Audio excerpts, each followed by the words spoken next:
Well, I always want to know exactly what the problem is in a situation like that, and it appears that there's a conflict between God's goodness and God's power. If he was good, he'd want to get rid of all evil in the world, and if he is powerful, he'd be able to, but evil exists, and therefore he's either not good or he's not powerful. And I think there's a misunderstanding here. I actually don't think it has anything to do with power, and it has something to do with goodness, but in a different kind of fashion. God created a certain kind of world. He created a world in which there were morally free creatures. Now, I think that's a good thing. I think this reflects that God is an all-wise God. It is a good thing in the world to have creatures that are morally free, as opposed to animals for whom morality doesn't apply at all. Creatures can't be bad, but they can't be good either. So it's kind of a push there. Nothing good comes of this.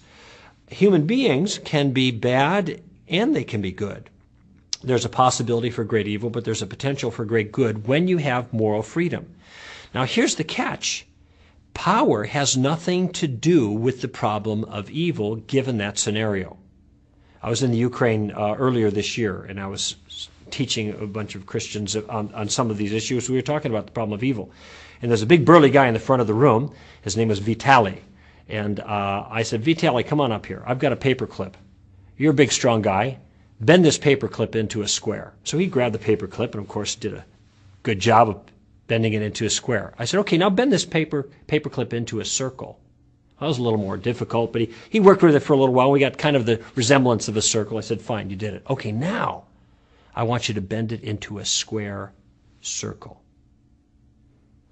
Of course, he couldn't do that. He paused. This is silly. I said, why not? You're a big, strong guy, aren't you? The point is here, there are some problems or some issues or some things that we're confronted with that are not susceptible to power to solve because they're a different kind of problem. God is all-powerful. That means he has all the power he needs to do anything that power can do, but there are some problems that power can't solve, and this is one of them. Could God, through power, remove all evil from the world today? Sure, that would be easy, but what he'd have to do is he'd have to destroy something good, and that means he would have to destroy morally free creatures. Because moral freedom just is the possibility to do evil or good. You cannot create a morally free creature that has no possibility of going south on you. This is not possible. It's like a square circle. Power has nothing to do with it. It's rather the kind of universe God chose to create. Now, could he have chosen to create a different universe? Sure, he could have. But it would be bereft of something really wonderful and good, morally free creatures, of which you and I are among them.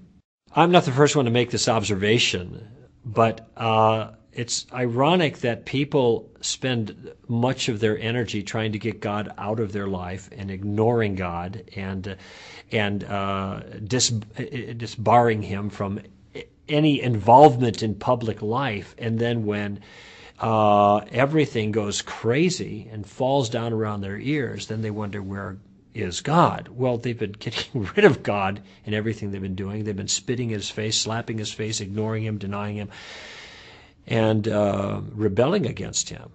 This is what you get when you say, God, get out of my life, get out of our government, get out of our country, get out of our world. Sometimes we get what we ask for. So in some ways it's an odd request, though I understand the emotional incentive to do so.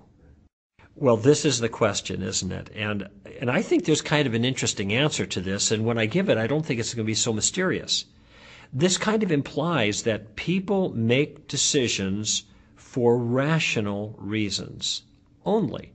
And if you give them a good rational argument, then the rational reasons prevail. If you've got the better argument, of course the people are going to believe in you.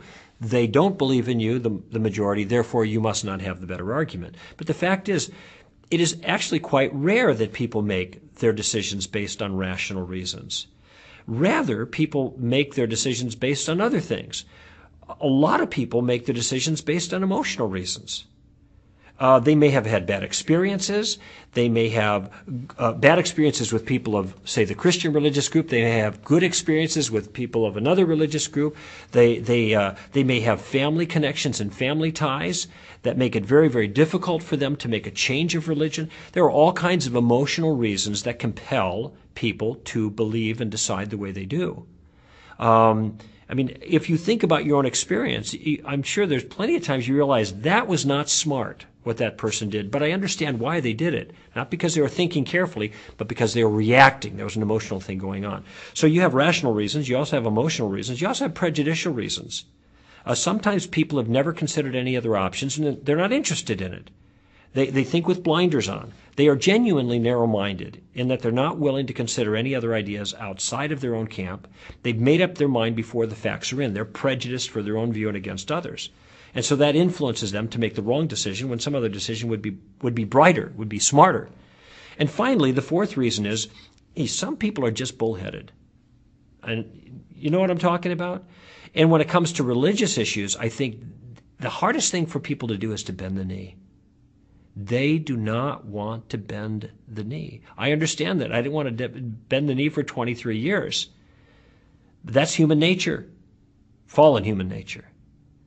And sometimes it's not rational reasons. Sometimes it's not emotional reasons. Sometimes it's not prejudicial reasons. Sometimes it's just plain old stubbornness and rebellion that keep people from doing the smart thing. You cannot talk about the evil, pain, and suffering in the world without talking about the prior concern of sin. Because in a very real way, the excess of suffering and pain in the world is a result of sin. So how does God deal with that? God deals with the evil, pain, and suffering in the world by dealing with the sin that's the cause of it. That's his first response. He becomes a man in the person of Jesus so that in part he can identify with, he's a kinship redeemer. He's one of us in a certain fashion, and then takes upon himself our heartaches and pains and difficulties. That Isaiah made the point, Isaiah 53, that he bore our pains, our griefs, our sufferings, and the punishment and the stripes that were really due us, he bore as well. So God becomes a man in the incarnation, then does all these different things. It's a point of identification, and it's a point of rescue, and standing in our place and taking that punishment which we deserve. So in every way imaginable, every profound way, every significant way, God has entered into our experience. Well, when I reflect upon it carefully, it makes me feel safe. It makes me feel closer to God in a certain sense. And I don't mean emotionally close necessarily. It makes me feel there's a certain kind of kinship, that God gets it, that God understands. He's been there. He doesn't just have the facts straight. That's omniscience. He has entered into the experience of it, and that's something entirely different. Actually, this is an interesting illustration. We are not crying out to the visage floating above the door in Oz there, the green face. That would be the distant God.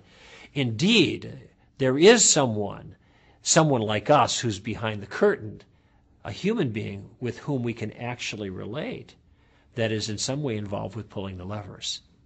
Confidence is the very word the writer of Hebrews used to describe how we should feel when we go through Jesus to the Father.